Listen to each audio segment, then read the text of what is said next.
ओम शांति। अभी समय प्रमाण बाबा याद की यात्रा का अटेंशन दिला रहे हैं। बाबा कहते अभी सब रोगी हैं, दुखी हैं, अशांत हैं। हर मनुष्य किसी न किसी मानसिक व शारीरिक रोग से रोगी है। तो अब रोगी से निरोगी बनना है। यह रोगियों की बड़ी हॉस्पिटल है।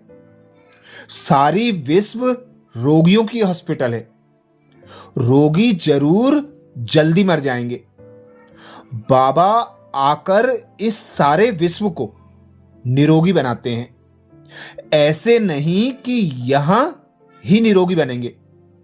बाबा कहते हैं निरोगी होते ही नई दुनिया में है, पुरानी दुनिया में निरोगी हो ना सके। यह लक्ष्मी नारायण निरोगी एवर हेल्दी थे। वहां आयु भी बड़ी होती है।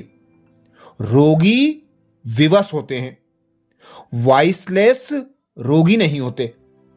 वह है ही संपूर्ण निर्विकारी। बाप कहते हैं इस समय सारी विश्व खास भारत रोगी है। तुम बच्चे पहले पहले निरोगी दुनिया में आते हो। निरोगी बनते हो याद की यात्रा से। याद से तुम चले जाएंगे अपने स्वीट होम। यह भी एक यात्रा है, आत्मा की यात्रा है, बाप परमात्मा के पास जाने की। यह है स्पिरिचुअल यात्रा। यह अक्षर बाबा कहते कोई समझ नहीं सकते। तुम भी नंबरवार जानते हो, परंतु भूल जाते हो। यह समझाना भी बहुत सहज है, परंतु समझाएंगे वह जो खुद भी रूहानी यात्रा पर होंगे। खुद होगा नहीं, दूसरों को बताएगा तो तीर नहीं लगेगा। सच्चाई का जोहर चाहिए। हम बाबा को इतना याद करते हैं जो बस। स्त्री पति को कितना याद करती है? यह है पतियों की पति। बाबा कहते यह है पतियों का पति, बापों का बाप, गुरुओं का गुरु। गुरु लोग भी उस बाप को ही याद करते हैं। क्राइस्ट भी बाप को ही याद करते हैं, परंतु उनको कोई जानता नहीं है। बाप जब आए तब आकर हमें पहचान देवें। भारतवासियों को ही बाप का पता नहीं है, तो औरों को कहां से मिल सकता है? विलायत से भी यहां आते हैं योग सीखने के लिए। समझते हैं प्राचीन योग भगवान ने सिखाया। यह है भावना। बाप समझाते हैं सच्चा सच्चा योग तो मैं ही कल्प कल्प आकर सिखलाता हूं, एक ही बार। मुख्य बात है अपने को आत्मा समझ मुझ बाप को याद करो। इसको ही रूहानी योग कहा जाता है। बाकी सबका है जिस्मानी योग। ब्रह्मा से योग रखते हैं, ब्रह्म से योग रखते हैं। वह भी बाप तो नहीं है ना। वह तो महातत्व है, रहने का स्थान। तो राइट एक ही बाप है। एक बाप को ही सत्य कहा जाता है। यह भी भारतवासियों को पता नहीं कि बाप ही सत्य कैसे हैं। बाबा अभी सचखंड और झूठ खंड का कंट्रास्ट समझाते हैं। तुम जब सचखंड में होते हो तो रावण राज्य नहीं होता। आधा कल्प बाद राज्य झूठखंड शुरू होता है। सचखंड पूरा सतयुग को कहेंगे, फिर झूठखंड पूरा कलयुग का अंत। अभी तुम संगम पर बैठे हो, ना इधर हो ना उधर हो। तुम ट्रेवल अर्थात यात्रा कर रहे हो। आत्मा ट्रेवल कर रही है, शरीर नहीं। बाप आ करके यात्रा करना सिखाते हैं, यहां से वहां जाना तुमको यह सिखलाते हैं। टीचर अभी फरमान करते हैं, अच्छी रीति पढ़ाई पढ़ेंगे तो पास विद ऑनर बनेंगे। टीचर का रिगार्ड रखना है, अच्छी रीति पढ़ाई पढ़कर पास होना है। अगर फरमान को नहीं मानेंगे तो नापास हो जाएंगे।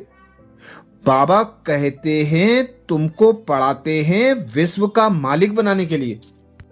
इसीलिए बाप समझाते हैं, नॉलेज तो बहुत सहज है, यह है पवित्र बनने की नॉलेज, मुक्ति जीवन मुक्ति में जाने की नॉलेज, जो बाप ही दे सकते हैं।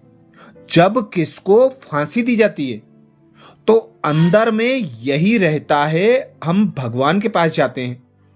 फांसी देने वाले भी कहते हैं गॉड को याद करो। गॉड को जानते दोनों नहीं है, उनको तो उस समय मित्र संबंधी आदि जाकर याद पड़ते हैं। गायन भी है, अंत काले जो स्त्री सिमले, कोई ना कोई याद जरूर रहता है। याद की यात्रा के लिए ही बाबा समझाते हैं। अब समय, परिस्थिति और प्रकृति के 5 तत्व इशारा कर रहे हैं कि अंतिम समय भी अब समाप्त होने वाला है। बाबा भी बार बार इशारे करता है, याद की यात्रा पर बिजी रहो। आप आत्मा साधारण आत्मा नहीं हो, विशेष आत्मा हो। ये खुशी रहती है ना, कल साधारण थे और आज आप विशेष बन गए, तो विशेष आत्मा समझने से जैसी स्मृति होगी वैसी स्थिति होगी, और जैसी स्थिति होगी वैसे कार्य होंगे। तो चेक करो, जब स्थिति कमजोर होती है तो कर्म कैसे होते हैं। कर्म में भी कमजोरी आ जाएगी, और स्थिति शक्तिशाली तो कर्म भी शक्तिशाली होंगे। तो स्थिति का आधार है स्मृति। स्मृति खुशी की है तो स्थिति भी खुश, कर्म भी खुशी खुशी से करेंगे।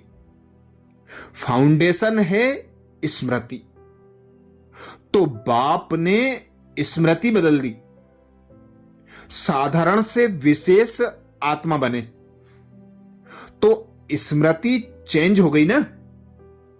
चाहे कर्म साधारण हो, लेकिन साधारण कर्म में भी विशेषता हो।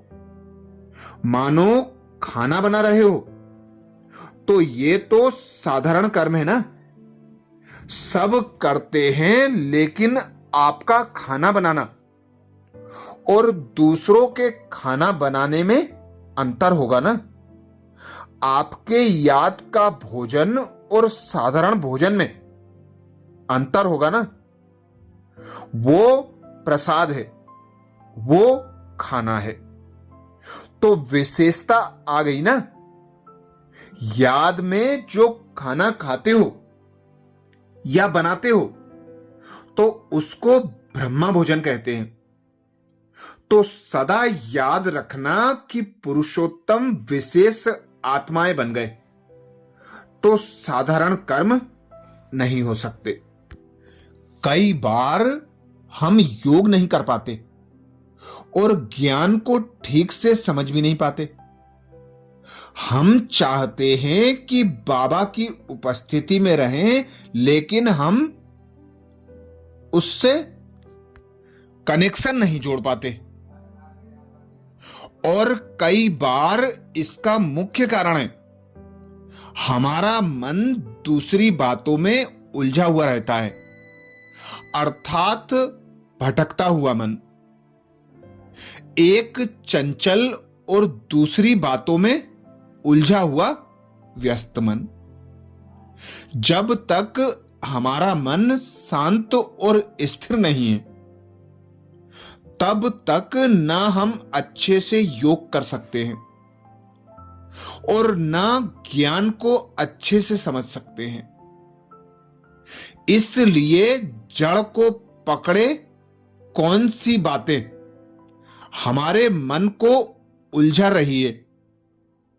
शायद परिवार की कोई बातें हों, शायद इंसान हो या कोई समस्या हो। उलझे और भटके हुए मन को ठीक करने के लिए बाबा बार बार अटेंशन दिलाते हैं। जिन बातों में आपका मन उलझा हुआ है, उन बातों से बाहर निकलने के लिए प्रतिदिन आंसुओं के साथ परमेश्वर को पुकारें।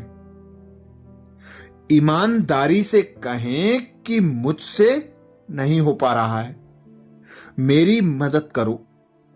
मेरे बाबा आ जाओ, मेरी मदद करो। उनसे अनुग्रह मांगे। शिव बाबा को अपने विचारों में योग और ज्ञान से लगाएं। याद में समय बिताएं। जब भी मन भटकता है, उसके विरोध में शिव बाबा के महावाक्यों को याद करें और शुरुआत में कदम धीरे धीरे उठाएं।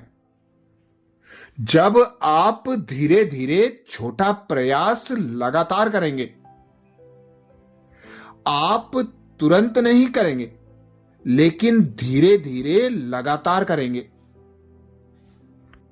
तो स्वयं को योग की अवस्था में स्वतः और सहज पाएंगे। जब हम इन बातों को करेंगे, शिव बाबा आपको ताकत देगा अपने विचारों को कंट्रोल करने के लिए। उसके बाद आपको व्यर्थ बातों से दूरी बनाना है और उन बातों से सतर्क रहना है जिससे आपका मन आसानी से भटकता है, उलझ सकता है। क्षमा ना करना आपके मन को उलझा देगा। अटैचमेंट आपके मन को उलझा देगा।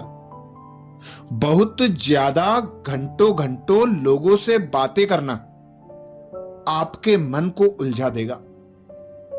सांसारिक गीतों को सुनना, व्यर्थ गंदी चीजों को देखना आपके मन को उलझा देगा। लोभ की बातें करना आपके मन को उलझा देगा। इसलिए सतर्क रहें और इनसे दूरी बनाकर रखें। हर एक उलझाने वाले पाप और रोकने वाले वस्तुओं को पहचान कर उनको दूर करके आगे बढ़ें। ऐसा ही करने के द्वारा हम अपने मन की रक्षा कर सकते हैं।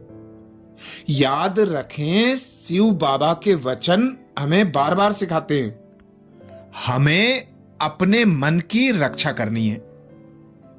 यदि हम बीमारी को लापरवाही से लें तो वह जानलेवा साबित हो सकता है। ठीक इसी प्रकार यदि हम आत्मिक जीवन में लापरवाही करेंगे तो हम प्रभु से दूर हो सकते हैं, विपत्तियों में फंस सकते हैं और माया के फंदे में गिर सकते हैं।